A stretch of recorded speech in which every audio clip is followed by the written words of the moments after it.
എല്ലാവർക്കും സ്വാഗതം. ഇന്ന് നമ്മൾക്കിവിടെ വാഴപ്പിണ്ടി വെച്ച് എങ്ങനെ ഉപ്പേരി അഥവാ തോരൻ ഉണ്ടാക്കാൻ നോക്കാം കേട്ടോ.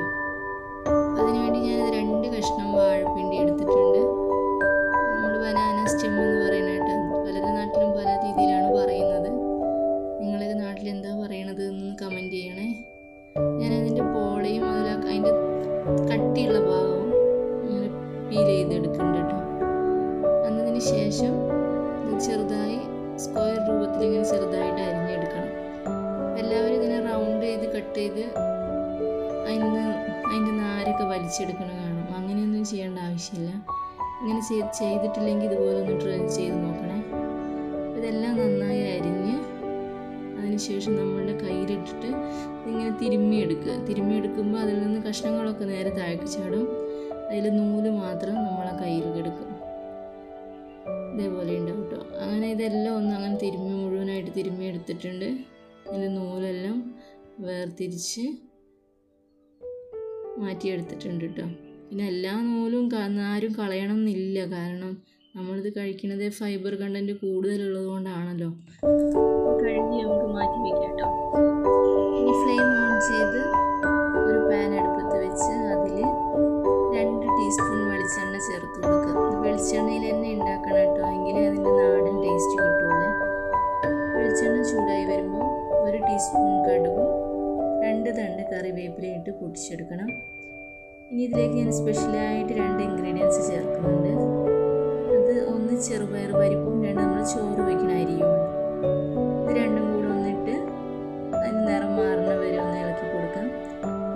പിന്നെ ഇതിലേക്ക് എരിവിന് ആവശ്യമായ പച്ചമുളകും ചേർത്ത് ഒന്ന് വഴറ്റിയെടുക്കാം. പിന്നെ ഇതിലേക്ക് ഇടുന്നത് 1 സവോള ചെറുതായി അരിഞ്ഞത് കേട്ടോ. ഒരു മീഡിയം സൈസിലുള്ള സവോള ചെറുതായി അരിഞ്ഞത് ചേർത്ത് ഉപ്പും ചേർത്ത് വഴറ്റിയെടുക്കാം.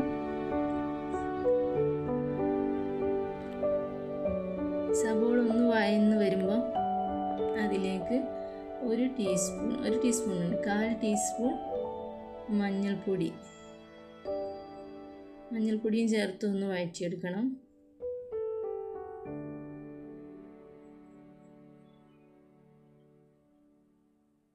ഇനി നമ്മൾ നേരത്തെ അരിഞ്ഞ് മാറ്റി വെച്ച വാഴപ്പിണ്ടി ഇട്ട് കൊടുക്കാം. അപ്പോൾ ഹൈ ഫ്ലെയിമിൽ വെച്ചിട്ട് വേണം വാഴപ്പിണ്ടി ഇട്ട് കൊടുക്കാൻ കേട്ടോ. നമ്മളിതിൽ വെള്ളമൊന്നും ചേർക്കാണ്ടാണ് ഉണ്ടാക്കുന്നത്. ഹൈ ഫ്ലെയിമിൽ വെച്ച് നന്നായി ഒരു 2 മിനിറ്റ് നേരം നല്ലതുപോലെ ഇളക്കി കൊടുക്കുക. ഉപ്പൊക്കെ പാകം നോക്കിയിട്ട് ഒന്ന് മൂടി വെച്ചിട്ട് വേണം വേവിക്കാൻ.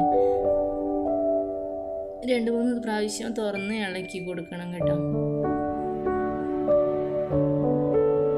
ഈ ചാനൽ ആരും സബ്സ്ക്രൈബ് ചെയ്യാണ്ട് കാണുന്നുണ്ടെന്നുണ്ടെങ്കിൽ ഒന്ന് സബ്സ്ക്രൈബ് ചെയ്ത് സപ്പോർട്ട് ചെയ്യണേ. ലാസ്റ്റ് ഇതിലേക്ക് നമ്മൾ തേങ്ങ ആഡ് ചെയ്യണം. എല്ലാവരും തേങ്ങ ഒന്ന് ഒതുക്കിയിട്ടൊക്കെ ജീരകം ചേർത്ത് ഒതുക്കിയിട്ട് ഇടുന്നത് കാണാം. അങ്ങനെയൊന്നും വേണ്ട. തേങ്ങ ഒരു 1.5 പിടി തേങ്ങ ഞാനിട്ട് അത് മൂടി വയ്ക്കുക. ഇളക്കാതെ മൂടി വെച്ച് അതിലേക്ക് തേങ്ങയിലേക്ക് മുഴുവൻ ആവി കയറുന്ന രീതിയിൽ വയ്ക്കും. അങ്ങനെ 2 മിനിറ്റ് അങ്ങനെ വെച്ചതിന് ശേഷം ഇളക്കി യോജിപ്പിച്ച് ഒരു 2 മിനിറ്റും കൂടെ ഒന്ന് ഇളക്കിയെടുക്കുക. നമ്മുടെ വാഴപ്പിണ്ടി തോരൻ ഇവിടെ റെഡിയായി കേട്ടോ. അപ്പോൾ thank you for watching. Please subscribe my channel foodie talk and support me.